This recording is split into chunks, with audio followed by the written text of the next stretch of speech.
और शयन करने को कहते हैं ऐन, इसलिए उनका नाम नारायण पड़ गया।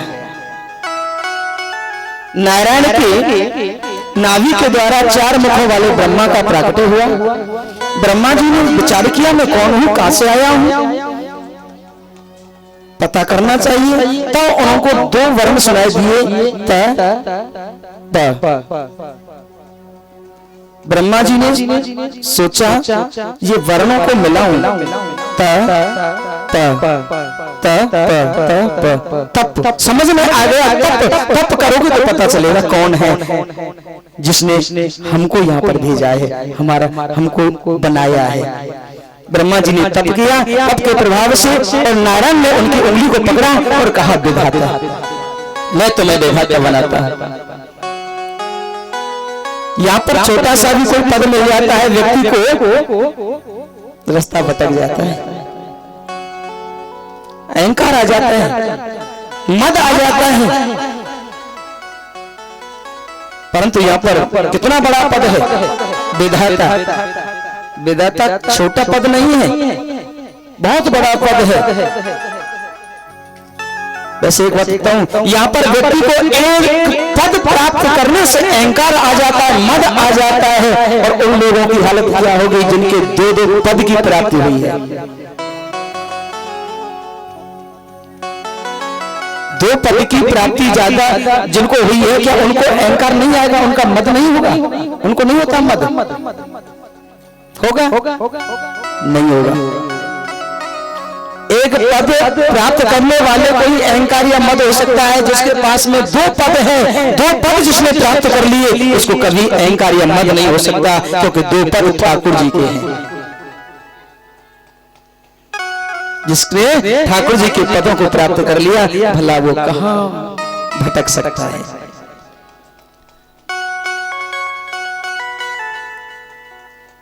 श्रीमन नारायण ने अपनी विभूतियां बताई, अपना परिचय दिया अपने पुत्र को, मैं कौन हूं, कैसा हूं।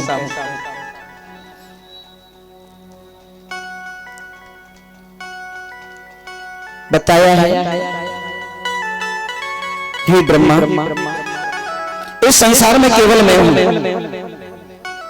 मेरे से संसार बनता है, और जब संसार मिटता है तो केवल मैं बचता हूं। कौन क्या बचा? आपको कोई सवाल दिया जाए और उसमें बचेगा क्या, नीचे 0 आई तो क्या बचेगा, शेष। शेष में क्या बचता है? शेष में जो बचता है वो मैं हूं, शेष मैं हूं। और हम शेष किसको कहते हैं? हम जब छोटे थे ना तो वो सवाल क्या करते हैं, पृथ्वी किस पर टिकी हुई है पृथ्वी माता? बोले शेष नाग पर। नाग हमने अपनी तरफ से लगा दिया, पता था नहीं तो नहीं, शेष नाग पर। किसने रोक रखी है? शेष नाग ने। शेष नाग ने नहीं, शेष ने।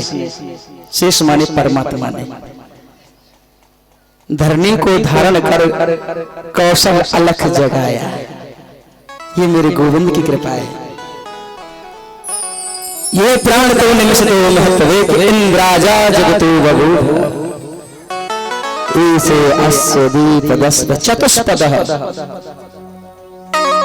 2 पद के 4 पद वाले जितने भी यहाँ पर जो रचना की है, इंद्राद देवता जो भी लोकांत जो बनाए हैं, सब मेरे गोविंद ने बनाए हैं। उनकी इच्छा शक्ति से ये टिके हुए हैं।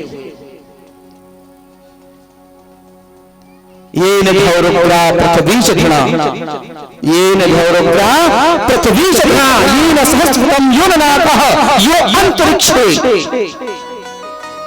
ये अंतरिक्ष, पृथ्वी, भूमि, क्या पाताल, ये सब कुछ बनाया हुआ मेरे उस गोविंद का है जिसकी कथा चल रही है। उसने अपनी इच्छा शक्ति से इसे प्रकट किया है। ये कभी मिटने वाला नहीं है, क्योंकि इसमें मिट्टी किसी और जगह की लगी हुई है। ये जो शरीर हमारा बना हुआ है, ये शरीर की मिट्टी यहाँ की नहीं हुई है, ये मिट्टी ही नाशवान है, इसलिए शरीर त्यागना पड़ता है। नाशवान मिट्टी है ये, इसलिए शरीर त्यागना पड़ता है, बाकी मरता तो कोई नहीं। ये परमात्मा ने अपनी इच्छा शक्ति से बनाया।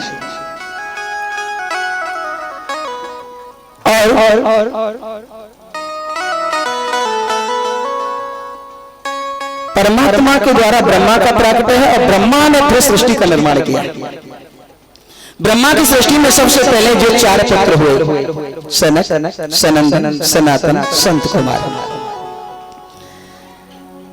चारों भजन ध्यान करने लगे। भजन ध्यान करने के लिए जब चले गए, जब वापस आए अपने प्रभु से मिलने के लिए, तो प्रभु मिलने से रोक दिया पार्षदों ने। जय और विजय नाम के 2 पार्षद थे,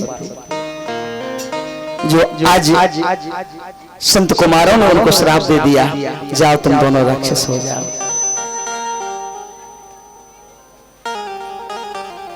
ब्रह्मा की सृष्टि में कश्यप का अवतार हुआ और कश्यप भगवान ने अपने तेज बल से ऐसा प्रकाश डाल दिया जो जिन्होंने देवताओं को प्रकट कर दिया। श्राप के कारण कश्यप से ही राक्षसों की उत्पत्ति हुई। दिति के द्वारा हरणाक्ष और हरणाकश्यप की उत्पत्ति हुई। दोनों भाइयों ने इतना अत्याचार किया, इनके अत्याचार पृथ्वी माता सह न सकी और वह रसातल को चली गई। पृथ्वी माता को लेने के लिए भगवान ने 12 का रूप धारण किया। बोलिए 12 है भगवान की। पृथ्वी को लेने के लिए जब 12 भगवान आए, पृथ्वी को लेकर के आ रहे थे, इधर हरणाक्ष ने देवऋषि नारद को घेर लिया। बोले ठहरो। बोले क्या बात है? बोले ये बीड़ा बजाना, भजन करना जानते हो, कुछ भी कुछ जानते हो? बोले कथा करानी है। कथा कराएंगे? बोले बताओ, कथा कर देंगे। बोले सुन कथा बता, हमें नहीं स्वाति, हमें तो युद्ध सुहाता है, युद्ध कीजिए हमसे। बोले क्यों? हमसे युद्ध नहीं आता। बोले करना पड़ेगा। बोले क्यों? तो बाजियों में हमारे लिए खजरी मची हुई है। नारद जी बोले मैं तुम्हारे समान योद्धा बता दूं? बोले जल्दी करो। बता दिया। रसातल की तरफ से तुम्हारे समान योद्धा आ रहा है, उनसे युद्ध कर लो। जाकर के 12 भगवान से युद्ध हो गया हरणाक्ष का, और हरणाक्ष का अंत कर दिया। ये पृथ्वी देख रही थी, पृथ्वी को अहम हो गया। बोले देखो तो मेरे कारण, मुझे लाने के कारण भगवान ने कैसा रूप धारण किया। भगवान सोचने लगे एक हरणाक्ष को मारा, दूसरा पैदा हो गया, अहंकार पैदा हो गया, इसको मरना पड़ेगा। पृथ्वी माता को लेकर के भगवान 12 का रूप धारण करके और वृंदावन आए। वृंदावन के सुंदर हरियाली के दर्शन कराए पृथ्वी को। कोयल टोक रही है, पंछी चहच रही है, बनकर झुक रही है, बड़ी सुगंधित हवा वहां चल रही है। बोले ये क्या है? बोले मेरी नगरी वृंदावन है। बोले मेरे भी? बोले दुनिया का प्रलय हो सकता है देवी, वृंदावन का प्रलय नहीं हो सकता। धन्य धन्य